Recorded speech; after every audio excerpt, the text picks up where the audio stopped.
My name is Jenna Brooks, and at 32, I thought I had seen it all, until my sister's birthday party turned my world upside down. I walked in expecting nothing more than cake and casual chatter. Instead, I was blindsided by public humiliation. Right in front of 30 guests, my father stood, microphone in hand, and demanded I hand over the keys to my $3 million penthouse, the home I had worked tirelessly to earn as a birthday gift for my unemployed sister. "It's only fair," he said, his voice dripping with false concern. The room fell silent, every eye fixed on me. My heart pounded as I refused. That's when he snapped. His hand struck my face, a slap, so hard one of my earrings flew across the floor. Gasps filled the room. Someone already had their phone out, recording. I didn't cry. I didn't scream. I calmly picked at my earring, gave my sister a cold smile, and walked out.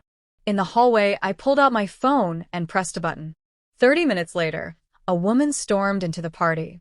"You have 5 minutes," she said, her voice like steel. The air grew heavy. Everyone exchanged panicked glances, unsure what would happen next. What came after? You wouldn't believe it. But before I share the rest, tell me, what time is it right now, and what city are you watching from? Drop your answer in the comments. I'd love to know where the story is reaching you. That evening, I had stepped into my parents' luxurious Atlanta home for Tarara's 35th birthday party.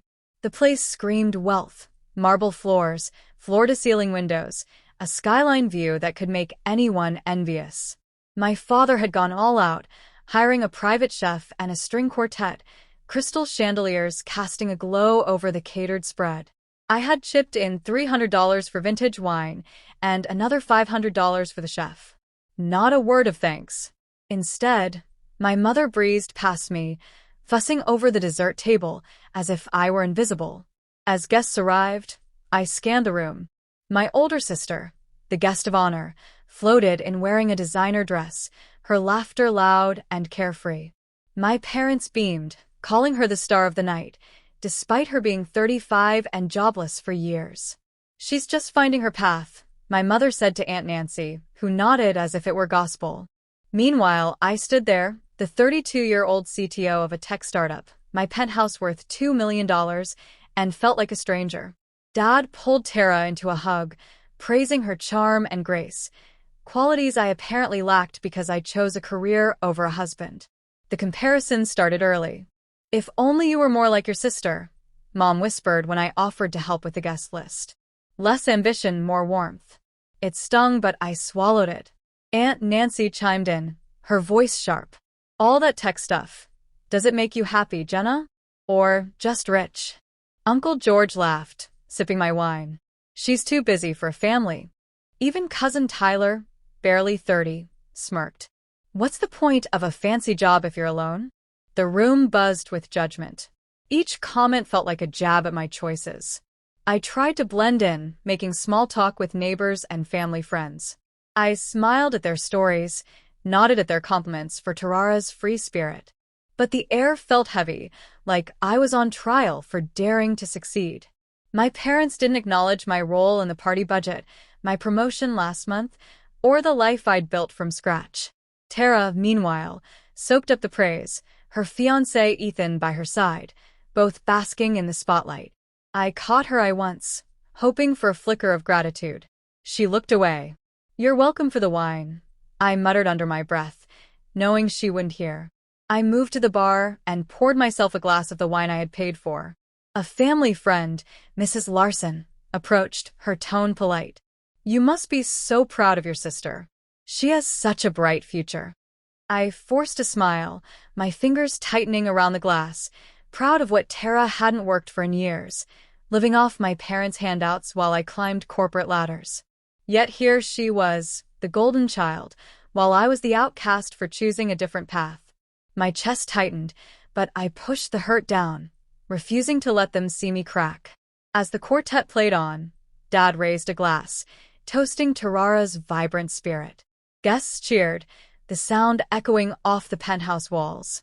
I stood in the corner, stomach twisting. I wanted to belong, to feel part of this family. So I stayed, pasting on a smile, shaking hands, laughing at bad jokes. But deep down, I knew this wasn't my place. The way they looked at me like I was too much, yet not enough, made that clear. I took a deep breath, straightened my shoulders, and decided to stick it out for now. As the birthday cake was cut, my father stood up with a microphone. The room quieted, the string quartet pausing mid-note. Dad's smile was wide, almost theatrical, as he raised his glass. "Tonight we celebrate my daughter's 35th birthday," he said, his voice booming through the penthouse. "And I have an announcement. Jenna, our generous daughter, is gifting her penthouse to Tara to help her start a new life." The words hit like a punch. 30 guests turned to me, their eyes expectant, some already clapping. My stomach churned. My penthouse, $2 million earned through years of late nights and coding marathons, was being offered up like a party favor. Tara, my older sister, gasped, pressing a hand to her chest. "Oh, Dad, really?" she said, her voice dripping with surprise. But I caught the flicker in her eyes, the way her lips twitched upward before the gasp. She knew this wasn't spontaneous. It was planned. I stood frozen, wine glass cold in my hand, as the room waited for my response. Dad kept talking, his tone patronizing. "Tara's been struggling, jobless for a while now. It's only right for family to step up, right, Jenna?" The guests nodded, murmuring their approval, faces a mix of pity for Tara and expectation for me. My mother joined in, her voice soft but pointed. "Jenna, you've done so well for yourself. Sharing with your sister is the least you can do." Aunt Nancy, seated nearby, leaned forward. "It's a beautiful gesture," she said, her smile tight. "Don't be selfish, dear." Uncle George nodded, his voice gruff. "Family first, Jenna. You don't need that big place."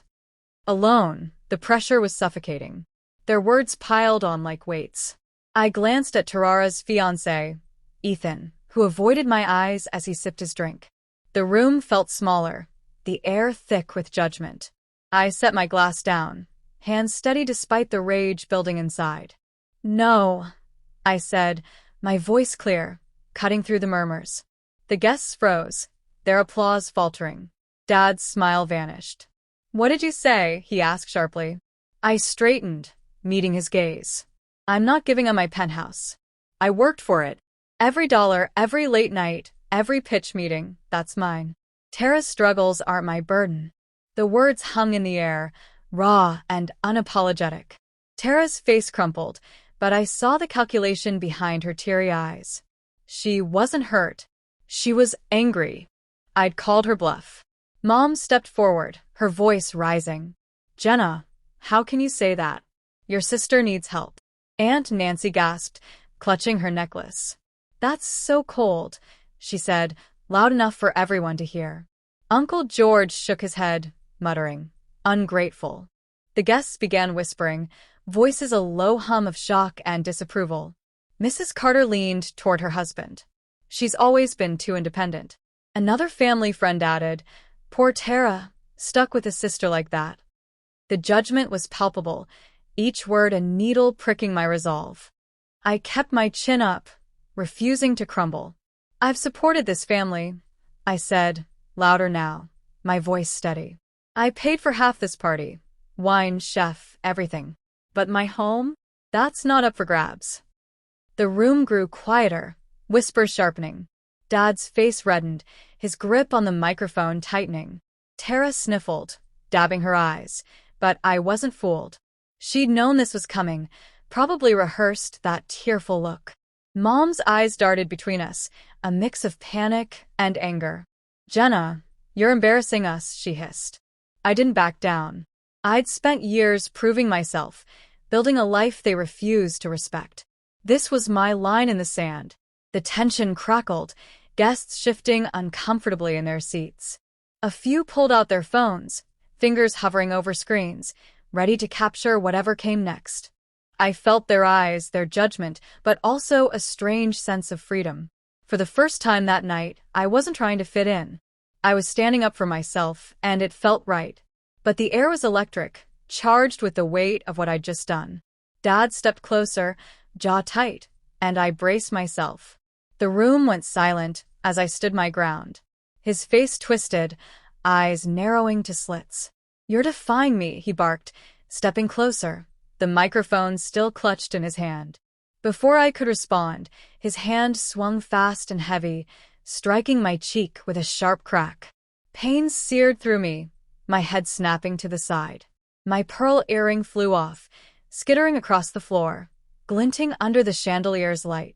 Gasps erupted from the 30 guests, their murmurs replaced by stunned silence. I touched my cheek, heat spreading under my fingers, but I didn't flinch. A young man, one of Tarara's fiancé's friends, fumbled with his phone. The red of a live stream blinked on his screen. "This is unreal," he muttered, angling the camera toward me. The other guests stared, some frozen, others whispering furiously. Tara's eyes widened, her hand covering her mouth, but I saw no tears, just a flicker of satisfaction. Mom stepped forward, voice trembling. "Jenna, apologize to your father," she demanded, as if I'd been the one to strike. I ignored her, gaze locked on the earring now resting near a table leg. Knees steady, I bent down and picked up the pearl, its smooth surface cool against my palm. Standing, I faced Tara, who stood beside Dad, her expression a mix of feigned shock and smugness. "Happy birthday, Tara," I said, my voice low but clear, each word deliberate. I slipped the earring into my pocket and turned toward the door. The guests parted their whispers, trailing me like a shadow. "She's walking out," one said. Another hissed. I didn't look back. The weight of their judgment couldn't touch me anymore. In the hallway, the penthouse's heavy door clicked shut behind me, muffling the chaos inside. My cheeks still throbbed, but my heart felt steady. I pulled out my phone and dialed my best friend, Kayla Morgan. She answered on the first ring.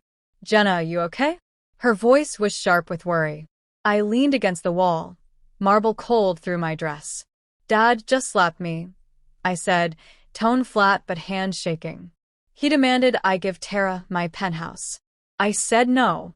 And he—" My voice caught, the sting of betrayal sharper than the slap itself. Kayla's breath hitched. "He did what?" she snapped. In front of everyone, I nodded, recounting the scene. The public demand, Tara's fake tears, Mom's accusations, the guest stares. Kayla listened in silence, her anger heavy in the line. "You don't deserve this," she said finally. "You've carried this family for years, and this is how they repay you." I closed my eyes, letting her words anchor me. She paused, then added, "You need to call Margaret. Your grandmother will shut this down." I opened my eyes, a spark of resolve igniting. Kayla was right. Grandma Margaret had always seen through my family's games. At 80, she controlled the family's financial strings, her sharp mind unyielding. "Do it, Jenna. She'll back you," Kayla urged. I scrolled through my contacts, thumb hovering over Margaret's name. The hallway was silent, the distant hum of the party barely audible. I pressed the call button, heart pounding yet certain. My fingers trembled, but a strength I hadn't known before surged through me. The line rang once, twice, then clicked. "Jenna?" Grandma's voice was steady, expectant. I took a deep breath, ready to tell her everything. 30 minutes later, the apartment door swung open. Grandma Margaret strode in, silver cane tapping rhythmically against the floor. At 80, she carried herself like a queen, her sharp eyes cutting across the room. The guests froze, whispers dying instantly. I stood at the back, cheeks still burning, watching as her presence swallowed the noise into silence. "Daniel," she said, her voice low but edged with steel. "Explain why you dared to lay a hand on my granddaughter." My father's face drained of color, the microphone nearly slipping from his grip. The room held its breath. Margaret didn't wait for an answer. She raised her cane, pointing toward the floor. "You have 5 minutes to find the earring. If not, I'll handle this myself." A jolt rippled through the guests. They exchanged uneasy glances. Tara dropped to her knees, scrambling across the floor, her designer dress dragging. My mother clutched Dad's arm, eyes wide with panic. "Mother, please," she stammered. But Margaret lifted her hand, silencing her. Aunt Nancy and Uncle George stood rigid, their earlier smugness gone. I watched, heart steady yet heavy, as Margaret turned to address the crowd. "Jenna is the only one I trust," she declared, voice carrying through the room. "She built her life with her own hands. No excuses, no handouts, unlike some of you."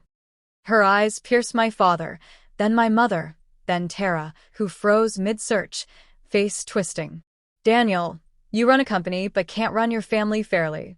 Susan, you coddled Tara into uselessness. And Tara," her voice dropped, not with kindness, "you've taken enough from your sister." Gasps erupted.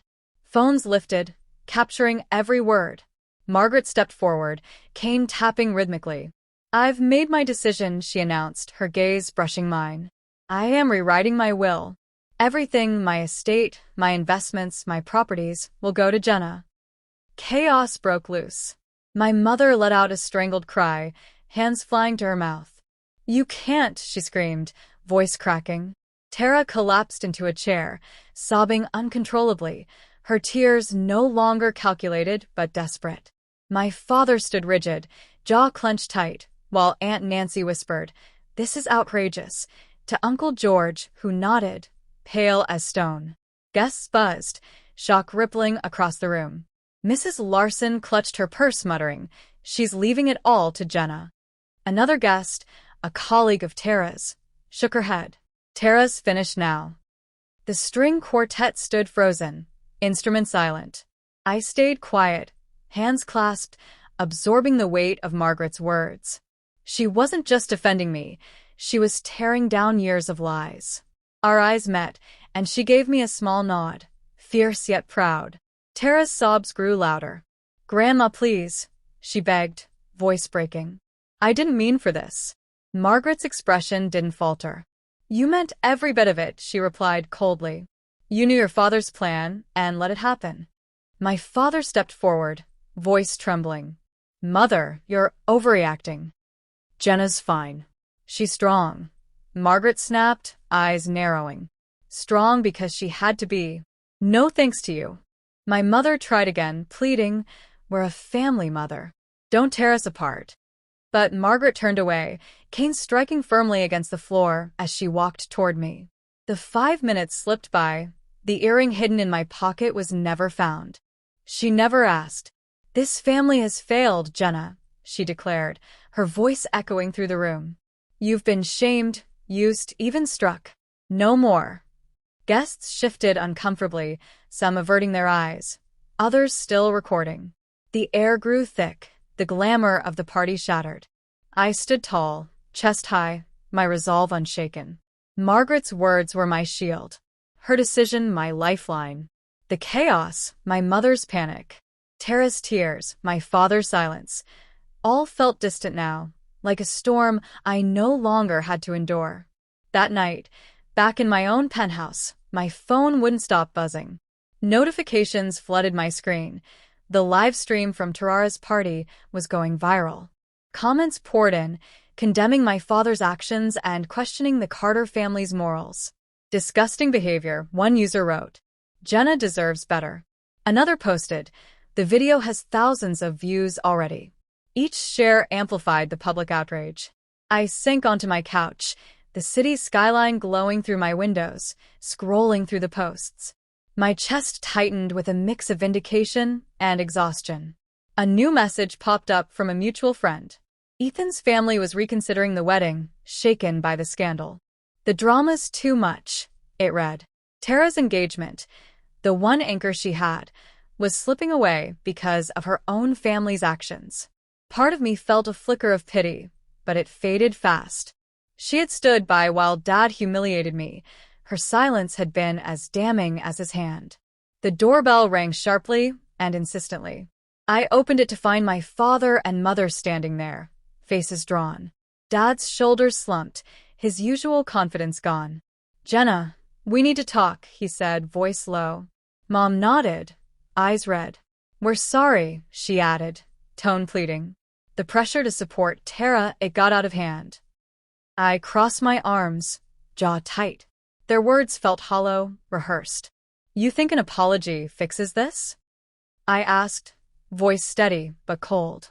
You demanded my home, then struck me in front of everyone. Dad flinched, but Mom pressed on. We're family, Jenna. We made a mistake.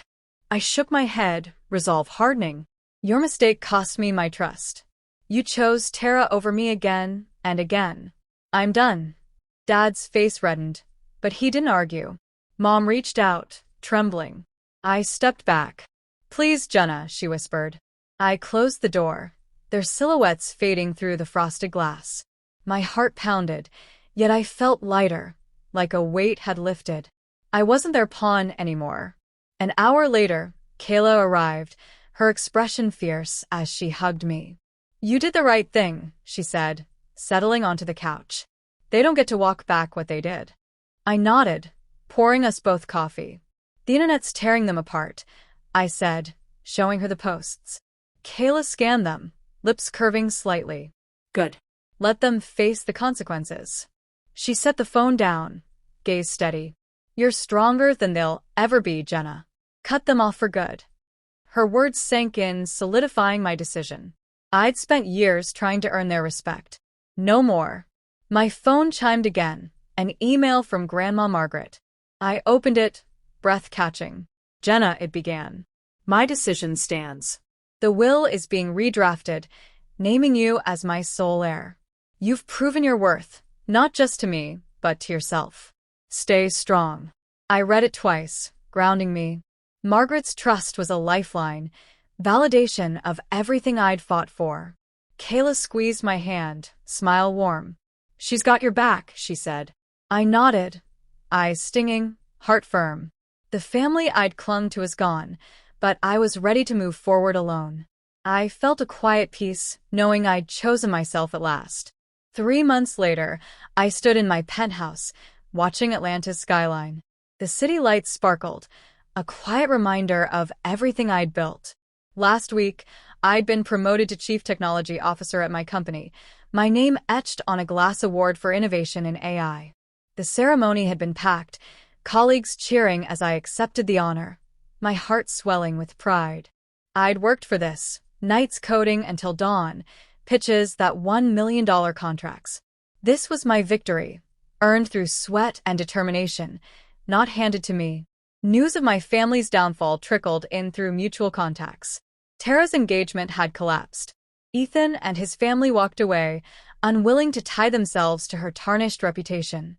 The viral live stream had painted the Carters as toxic, the city's elite shunned them. My father's business deals faltered, clients pulling back after his public disgrace. My mother's social circle dwindled, her charity events sparsely attended. I felt no joy in their ruin, only quiet acceptance. Their choices had led them here, not mine. I'd severed all ties, no calls, no texts, no reconciliation. The night I shut the door on their apology was the last I spoke to them.